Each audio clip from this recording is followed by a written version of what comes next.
Yo. It's that time again. Episode 22. I know I got that right. It's episode 22. Just our opinion, guys, back in the house. We have some special guests in the building. We have, let me start off with in the building. Say people. What's good, people? What's going on? We have Abdi in the building. Yo, what's happening? And we have Ame3n in the building. We said, you're right, yeah? It's been a long time since my friends said they were going to actually come on this podcast, and they eventually made it after nearly over 1 year of talking bare grease and gas, that you're going to come on the podcast, and you actually made it. You came on time as well. Right. We're having, you know how they do ladies' night? Yeah? We're having gentlemen's night today. Yeah? 4 months on the podcast. We're just going to be ladies you might get shit on, maybe not. Maybe you might want to educate the fellas. Maybe you might want to educate the ladies. I don't know how this is going to go. We definitely have a couple of drinks in our system right now. We're drinking and we're vibing. So this is going to be a fucking good episode. Oh, what you been up to this? Not this week, these couple of weeks, bro. Yeah, it's been a couple weeks still. I'm good, you know. Just been grafting. I'm starting a thing where I'm putting out at least one piece of music, whether it's a remix, whether it's an original tune, or even just me emceeing that. But even though I'm a tag, I'm trying to do one. Oh, you were barring? I didn't know you were barring. I thought you were just a producer. Oh, man's got bars, bro. Okay. But then again, everyone from London, bro's got bars. I had a hot 8 bar. You know what I'm saying? I had an 8 bar, not quite a 16, but man who know that I had an 8 bar in the locker at all times. Yeah, so obviously we're going to talk about our Insta. So if you just go on my Insta, put my YouTube channel on the link on my bio. So if you want to check that out, go through. But yeah, but you know how it goes. Man's just trying to build my audience in terms of music, just slowly, step by step, one person at a time. Speaking of social media, I'm going to drop the social media at the beginning. I keep on forgetting, I always do it at the end, and some people never make it to the end. So it's Just Our Opinion, guys, podcast. And it's JOOG space London on YouTube. The Instagram is JOOG space London on Instagram. And on Facebook, you just follow me, it's JOHN space UWEJEYAH, or you can go to the JOOG London page, which is JOOG London. I'll do your Instagrams, guys, at the end if anyone wants to go follow Abdi and Ame3n. What have you been up to, Ame3n, man? Tell the audience about you, baby. I could do with a few followers. I'm not going to lie. So about 2 people listen to the podcast. So you're going to get back to. I work these retail hours, innit? So I got a Saturday off, which is rare. What is working? Shout out to the retail mandem, though. No, I ain't even going to lie. What is working for Apple like me? I never said I worked for Apple. Allegedly, I work for... How does it feel like working for Samsung? Allegedly, I work for a food company. So yeah, man. Organic? Hey, super organic. Super organic. It's fine, actually. There's a lot of people who are in the creative industry within the workplace. Some are actors, some are producers, some are... they do all sorts. Some are videography, because I want to get into that. Make videos, vlog, go on holiday, get brands to pay for it. Listen, videos. I was going to say, did you ever see that story of a chick who basically, she's a YouTuber, she's like a black YouTuber, and she basically messaged a hotel in, I think it was in Scotland or somewhere. Yeah, she got baited out. No, but not like that, but more like from the booking aspect of it. I think a lot of people, like for me, example, it's like you're put off going to the other side of the world, and then what many people don't understand is so much easier now to do so. And how you actually book it. So rather than telling them about, where I've been or what kind of hotel, just showing them the good side, it's more I want to show them the groundwork. So this is what I had to do. I had to get up at 3 a.m. on a Tuesday, log onto this website, make sure they didn't know my, deleted the cookies, and all of that. You know, there's a lot of urban myths out there. So obviously, what it is, you hear it, you try it. Now, some packages, some people get their packages, others get, the tickets, and then they work around it. Certain other countries, the flights are the most expensive. If you're going to Asia, Far East and all of that, the flights is mainly the most expensive one. The rest, it's nice. On the side, most people are put off that. They're like, it's too far, it's too expensive. You just said the Far East, right? Just on the sidebar, when did calling the Far East the Orient become racist? And why is it racist to call the Far East the Orient? Is it racist? It is. No, it's a derogatory term. And this is the thing, because my question... This is random. I'm with you, because the Vietnamese, Chinese, Japanese, I know they're Asian, but also Indian and Bangladeshis and Pakistanis are Indian, but there's a distinct difference. Also, what would you call them to distinct the two? I don't know. I think there's one called South Asians, apparently. So you have Southeast Asia, and Southeast Asia is India, Pakistan, Bangladesh, Sri Lanka, all in that Southeast Asia, and then you got them man there, innit? So them man there is Vietnam, Laos, Philippines, China, blah blah blah. But then here's the one that really gets it: the Middle East. The Middle East is in Asia, but you call a Middle Eastern person Asian, you might even get stabbed. There's a girl, I'm not going to mention her name, but she knows who she is if she listens to this podcast. She's half Yemenis, is that right? Is that the Yemenis? Yeah, Yemenis. And half Sudanese, right? Okay, yeah. That's a good name. I call her. Yeah, I'm trying to visualize. I'm just saying. You know, but I called her Asian, right? Because she's more repping her Yemeni side, right? Okay. And she's like, no, I'm Arabic.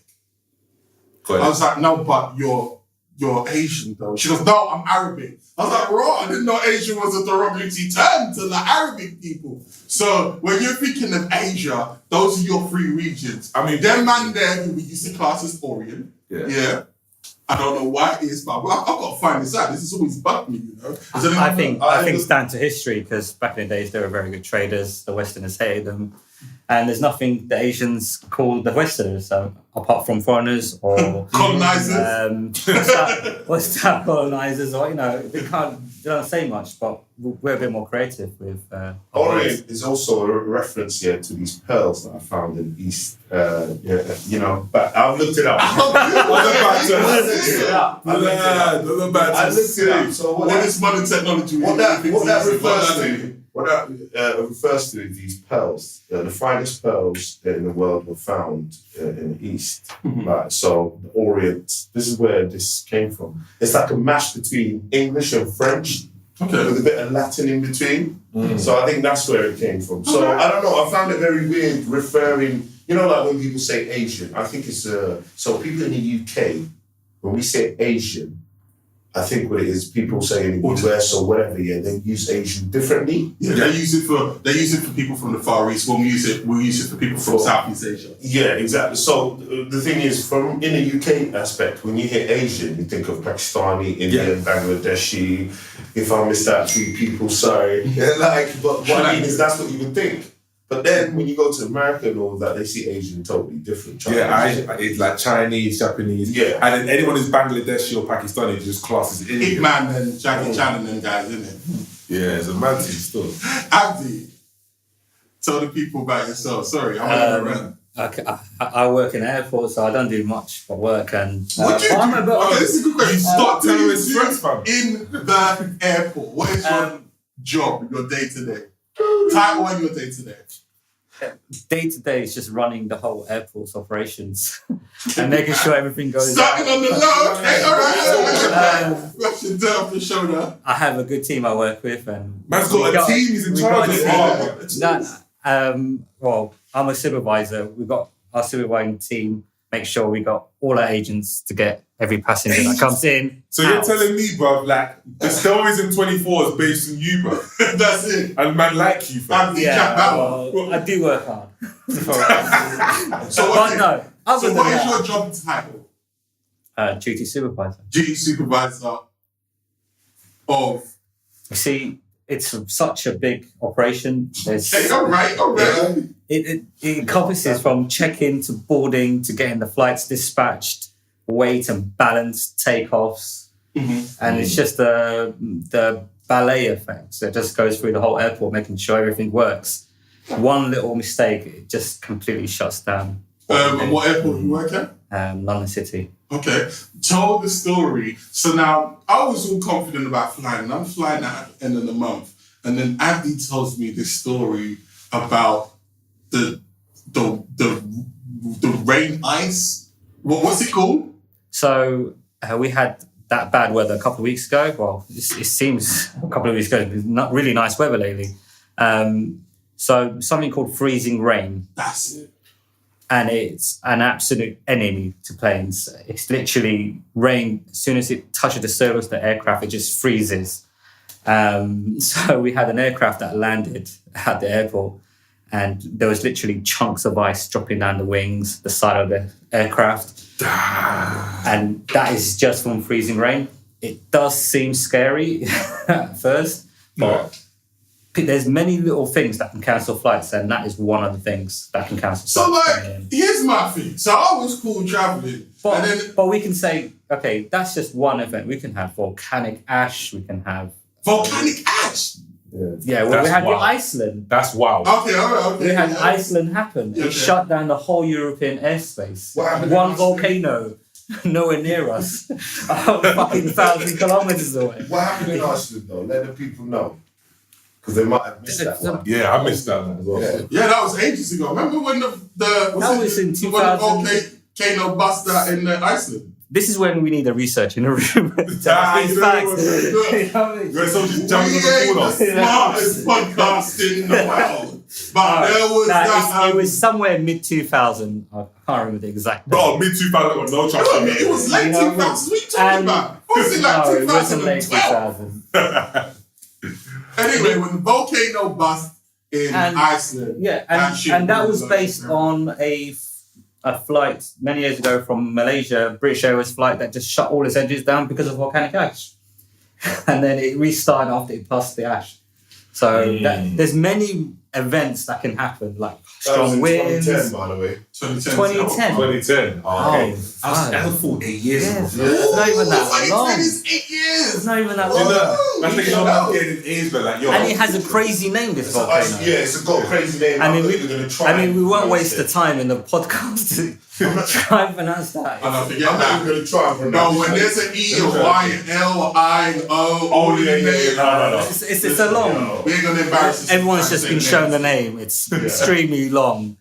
It's different. Just Google it. You'll see what we're talking about. But you know what you said when you told me the story about the aeroplane, and he was talking about the pilot was just like, yo, I'm not gonna come. And he was like, no, I can land the plane, it's cool. And he landed the plane, and then there was mad chunks of ice dropping off the wings. And then he told me about the dent from the ice. Bro, I was like, I don't even know what I'm trying to get. It was a minor dent.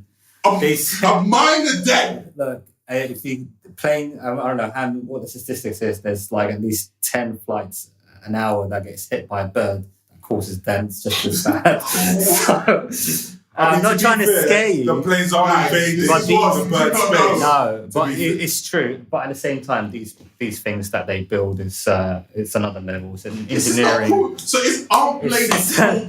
Ain't planes cruel to, like it's not like cruelty to animals. If you're telling me that birds are getting duppied, what is it? At what rate? Honestly, the smell of a bird going through an engine after it lands. Oh my word! Oh, it's actually going through the engine, not in the plane. So you just know it's been hit by a bird. You just see blood. Oh my! Ain't no real G's. You see Bro, that's blood. barbecue. You see, if that lands, I'm telling you, that's barbecue outside. It smells like barbecue, but still with blood dripping out of the chicken. If you know what I mean, It's not fully cooked, it's not fully cooked. Would you man ever eat pigeon though? I've had pigeon. You've had pigeon. How did it taste? It's drier than chicken. Drier than chicken, but is it actually tasty though? I don't think it's good as chicken. Depends how hungry you are. Yeah. On a caveman thing, But if man had to survive, of course, man backing it. But if I had a choice, like, can I get two pigeon wings and chips? Nah, I'm not too sure, you know. And they make it sound nice, those celebrity chefs. You know, they'll say, "Oh, here's a pheasant," Oh, and they my put all these little sauces and they marinate it overnight and they But cook it. even It just looks generally, amazing. most of the things that's got like fancy names are normally dead out, like in terms of what it's actually from. Like caviar, for example, which is like yeah, same with like foie gras and like, like liver, some dumb shit.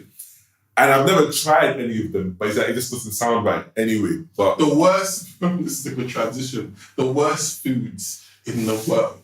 Like, I'm going to keep it triller.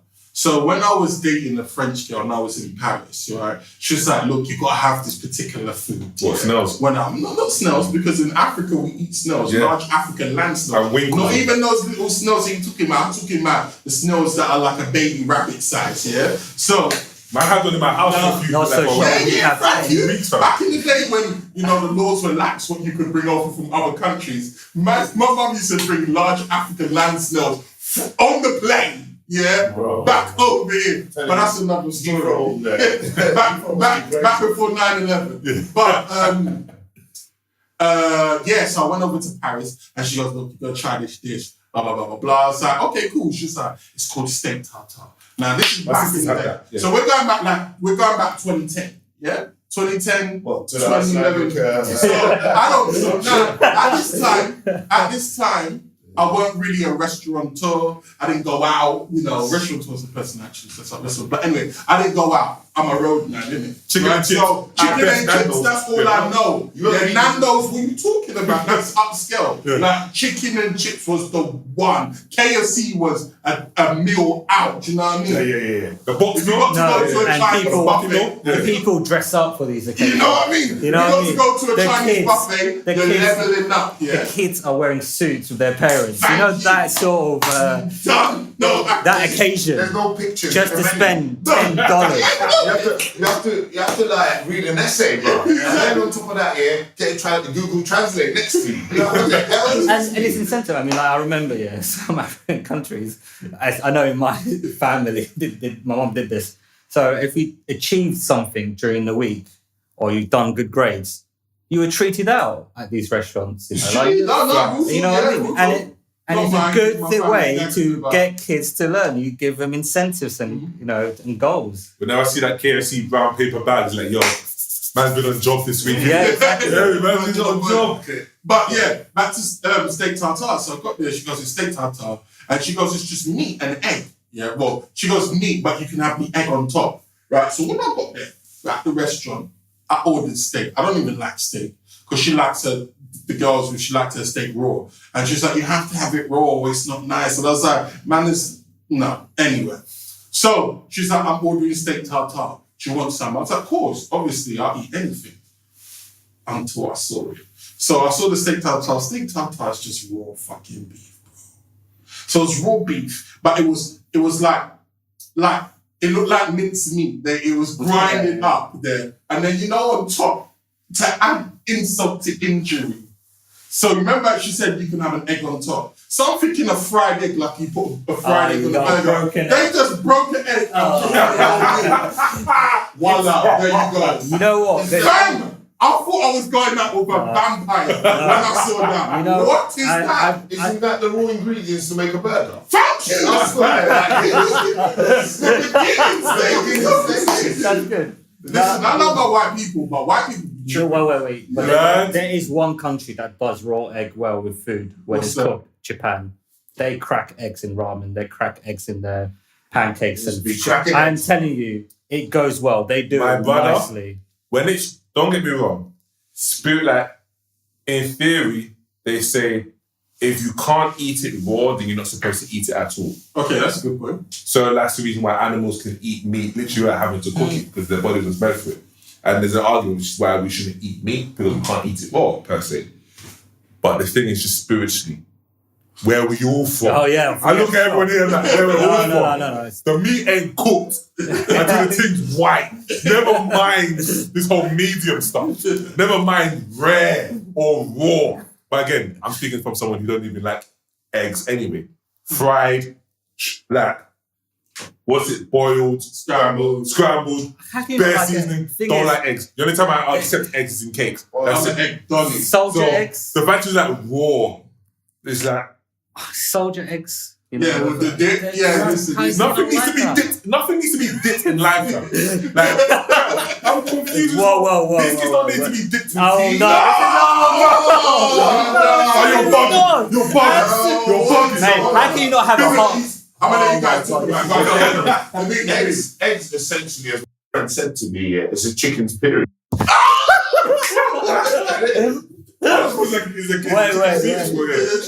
Don't go back on the egg argument. Egg argument is done. How can you not dip it in tea? Literally eating a chicken's abortion, fam. That's what you're eating, man. Hold on. A chicken's abortion before they Listen, think they get born. are you trying to tell me, that biscuits are not supposed to be dipped in tea? No, you're supposed to eat the biscuit and drink the tea after. Or No. Why you dipping? Why you dipping? Fam, No, you can't. it actually, No. but even science tells us it makes sense, and I'm going to tell you, Huh? it makes it more edible because it's softer. So what, Once you find it hard it's to, you find it hard to chew biscuits, fam? Is that what you're telling Listen, me? I'm just saying, it makes it more. It's like, when they go, the meat is tender and it drops off the bone like ribs. That's like tea. Like that Oh, tea. you're I will even say. Okay, so based on that, right? Say we're having a nice burger. If you dip the whole thing in a tub of ketchup, is that what you're telling me? No. Oh, it's different now, isn't it? No, we don't have to do it in a couple. See, you're going to extreme. Yeah, right? I dip my burger in some ketchup. Wait. I might go that or barbecue sauce. I don't think anyone would dip a burger in a sauce because that needs two hands. But one hand biscuit dip into the tea. So, eating it. Come All on. the Donnies, got the malted milk biscuit. That is the one as well, and that's the best If you one. know about the malted milk biscuit, go to your nearest Tesco, Sainsbury's, all of them. Even Cornerman has it, yeah. He might call it something else, but it still has that malted milk. What you do is, the thing is, you get that hot cup of tea and you dip it, but then you don't leave it too long because it will break off. That's Yeah, it. exactly. You gotta know, So the dip game has to be so strong. Science! Like, You can't tell you have to me be like, people in the hood are not intelligent because that dip game, what you're talking about, So basically, depending so you on the guys- temperature of the tea, Yeah. then what I'm saying is you've got a couple of seconds. Now, usually what happens is you may be able to take the biscuit out, but then it may, break apart. So you have to get it to your mouth as quick as you can. That's when people deploy the spoon thing, but my game's so tight, I don't need the spoon. that's it. You know what I mean? Bro, I ain't seen a spoon with my teeth. Man, it's up perfect. so based on that, then you man would eat cake and custard together as well. Standard. Are you not eating Are you custard? crazy? I like it separate, Absolutely. Oh, you know what? Oh my word. That's weird. That's Oh, bro. Cake That's The whole world's gone mad, man. I know how to do it. No. Warm That- custard as well. Warm custard. You have your warm custard on the side and you cake Hey. on another side. No. Here's my example. Primary school, chocolate cake, warm custard. It's very sick, cuz. But How? I mean, if sorry, you put it on top. I remember in school, maybe it was me, maybe I'm being different. no, you pour it on top, but then you make a little hole with your spoon in the cake, and you just get some more of that custard and put it in the middle. That's that Gordon Ramsay in you. You I made ain't never it. done that before, boy. Absolutely. Abdi's creating reservoirs, isn't it? I'm sorry. Like a little another mold around the disagreement. tingling. Oh. Mate, custard with No, cake. I'm sorry. Absolutely. Yeah. Basically, custard taught me how to be a thief in secondary school. Yeah. Because what would happen? Now, what would happen is, listen, not everyone's raised with a silver spoon, right? And I was in a family that were caught between. We couldn't get the free dinners, right? But my parents were bathing, so we were in between. So that makes you even worse, right? So there was only. I was either going to have dead school dinners, or, nothing at all.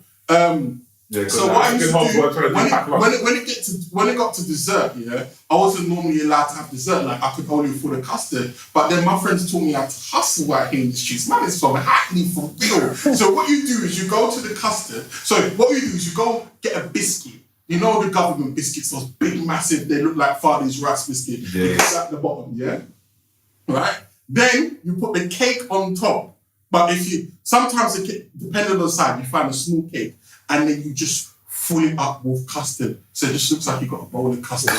And you go to the till and real life! And you know what that turned into? Go into the sweet shop. After I got, my day was real strong, I could eyeball the cake that was small enough to get covered by the custard. Man will go to the sweet shop, buy a packet of crisps, and then I'll have a Snickers underneath the packet of crisps, and I'll just show him like this, like the packet of crisps. That's science, bro. And what? And I won. I showed him. Yeah. He just didn't see the Snickers. So he was just charging for the pack of Golden Wonders at the time. And then that was it. Shout out to Golden Wonders, though. That was the way back in the day, man. We're alive. Space Invaders as well. Oh, man, you were there. You know. Space Invaders helped me get through school, man. Man could ball on a budget with them Space Invaders, man. Do you know £1 could get you bare food back in the day? £1 a nugget. That can feed the madam, man. £1 can feed the madam, slightly. You could get 10p You crisps. can break a pound. Yeah. Couple 4 10p crisps and that.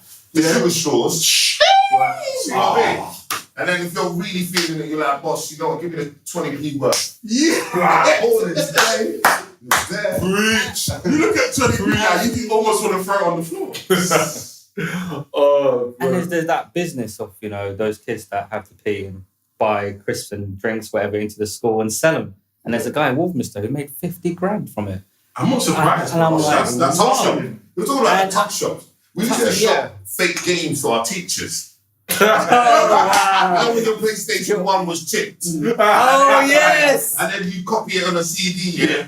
But I'm telling you, this kid, yeah. That was the period where everyone just chipped I'm not every gonna- technology that But came what I'm out. saying is he was at school, yeah, bro. When I tell you, he had the whole teacher, you know what I mean, like students buying games off him, man. When FIFA coming out, I already got it, bro. I remember the PE teacher buying Championship Manager. I was like, oh, on a low as well, like £3. Yeah, £3. And then what we would do as well, play money off the wall, you know. Oh, yeah. Money up, bro. Straight. Money Lord, up. I was, Butlard. bro, I was a king at money up, bro. Like, you can't tell me. I won many at 20 pence, 5 You picked pence, the right 10 balls pence, as well. £1. You see what I mean? Like, Come on. You got to know about ball consistency. And the money up was real back in the day. Do you know what we That was used to straight science. I'm telling you, that's when certain kids I saw here, and I was like, well, they're gonna be all right in life. You see what I mean? Yeah. Listen, we were really intuitive back in the day. We used to play. Sorry, no, I'm gonna get back to what we used to play. But we used to shop. I don't know. Maybe I'm a little bit older than you guys. But we used to sell Parker pens. Parker pens. Oh my day, I know what you're talking Parker about. pens. I know what you're talking about. They were like the what would be like buying Jordan. Yeah, right. Fam. That's the best pens. I used to have a pocket pen, and then I used to have that replacement ink, and then when Woolworths shut down, that was it. Never used the pocket pen again because there was no one else, nowhere else to get those ink cartridges from. That was the wave, though. Parker pens even felt like the wave when you Man was writing You know- in Shakespeare times, but you needed a fountain pen. For what? even their ball pens were sick. Bro, Never come on. That was that arrow. Are you talking about the over 50 plan, yeah? Yeah. Just for inquiry, you get a And you know the worst part, the funniest bit about it is, but for me, it was never a thing you bought, it's a thing you found. You know what it was? So in school, it's like, yo, oh shit, we found a Parker pen. And it's like, and again, my thing was, as quickly as I would find a pen, I would lose it. So I had a Parker pen for a season, and I just have no idea what happened to it, bro. The start of the year, yeah, what will happen is so school started, everyone goes to Woolworths, you know, gets that Cambridge like silver box, remember? Yeah. Tractor and everything. You're basically, you know what I'm saying, that pencil case is your boy. Bro, by day 2, it's all gone. You either dashed it at somebody took it tomorrow, right? Lost it, and you ain't got nothing but a broken pencil. Like, if you're lucky. If you still got a compass come midway through the year, fam, that's because your family's rich. Never mind a protractor. If you had a protractor, fam. What? Bro, you be dashing at people, like, you know, playing up. I can't lie, I was one of the certain man that had, you know, the whole protractor set was like the bare angle seat you never needed to use. No. You just about barely used the protractor, and then you had the other one like in the triangle or some dumb shit. So the same way, some certain man, I feel like this was Greece. Certain man was like getting stabbed with a compass, fam. Yeah. I was like, What? That was Greece. If you ain't got stabbed by a compass, you ain't a real dude. You ain't a real dude. You ain't from. That was the start. That was the warning signs. How did the teachers not pick that up? Like, you know, Did you guys do that as boys. well? Did you used to draw those S's? The special S's. Oh yeah. Superman S. Man was a rude boy artist when I used to do that. Superman S's, bro. The Superman. If I look back, because I've That seen was- one of my books Why- from school, Yeah. and I saw the S, I'm like, right. I think, you know, there was a stage in my school where we used to have wooden tables and we used to always just keep marking on those wooden tables with those tractors. Yeah. And then they changed it to those, I don't know what surface, that plastic Some sheet where you can't make those marks anymore. And I'm like, and you write on your pen and it just smudges off. It's like, they were clever back then. Lisa was here too fast. I remember That girl from the year above, that oh man, girl- she used that to sit girl on was this here seat. in 92, and it's like, blood, it's like 90, it's like 97 right now, fam. Like, they weren't here that look like. Teaching bad grammar from early because here was E-R-E. Yeah. Was W-O-Z. Yeah, right. Teaching bad grammar from early. It's even worse now. It's probably no E after the E. At the start of the year as well, like you see them people like who got money, yeah, they'll be coming in there with their kickers' shoes, with the lollipop tags. Oh, And then you're like, yeah. you know what, Mama, next year, I'm gonna get that. Blood, man was hating. Man wish I could have got stuff from the kickers. I wish I One time, yeah, my mum was so African, like we just went to Clark's, fam. But Class! you went to class. That's the big boy me. I went to shoe work, cuz.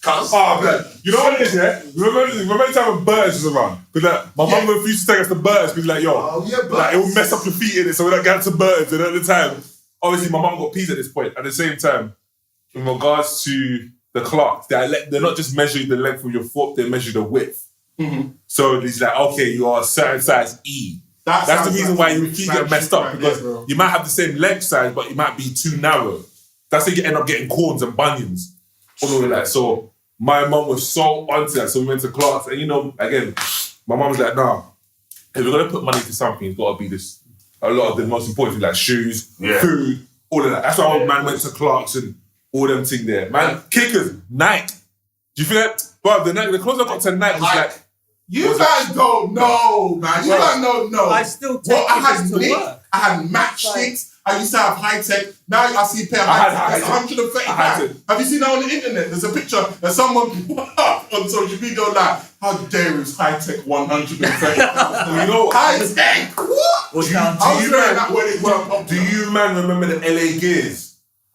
Of course I remember the LA Gears. LA Gear lights as well. What? Come on. That's why I got shout out to my mum because she caught me a pair. That's why Yo, fam. I'm a refugee, bro. I don't know what's this. No, this is difficult. Like, He's like flip-flops? That's what I know about. It's like, I can feel the breeze. nah, this is why I got shout out to my mum because my mum's a hustler by nature, innit? So, in terms of the peas and whatnot, because my mum used to have a shop. So, one of the benefits I had as a kid, even though you get the latest shoes, man got the latest sweets, the latest chocolate bars. Man already had that pattern, cousin. Man already had, luckily enough. Should have flipped that, man. Oh, let's be clear, man. When we're short in blood, let's be clear, bro. You raised an interesting point there.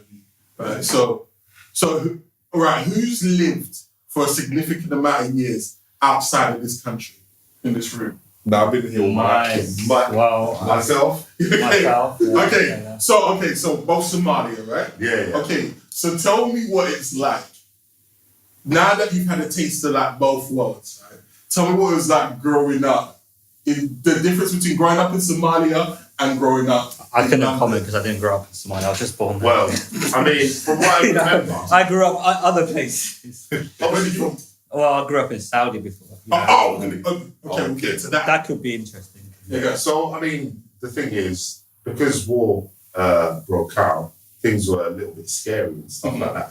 But people just carried on, really. It's like, the war's not here just yet, you know? Like, There's that African mentality, just get on with it. You would just get on with it, really. But then when I came here, it was like, because I was still young, you know? Came here when I was like 10, something like that. So it was like, I felt like people moaned about certain things. I was just like, what are they talking about? Like, it's all blessed here.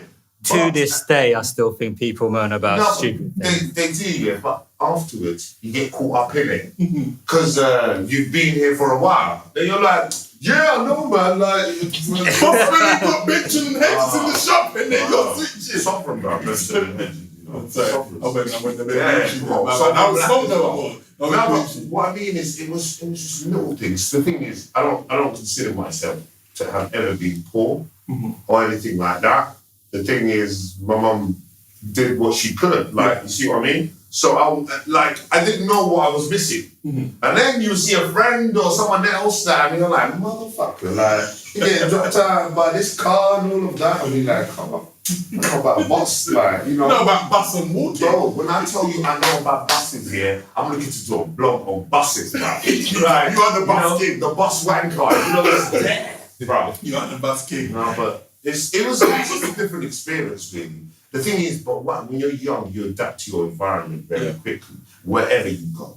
But I think when you're slightly older, you kind of have lots of, memories and, experiences that you hold on to what you came with. But when you're younger, you kind of adapt really quick.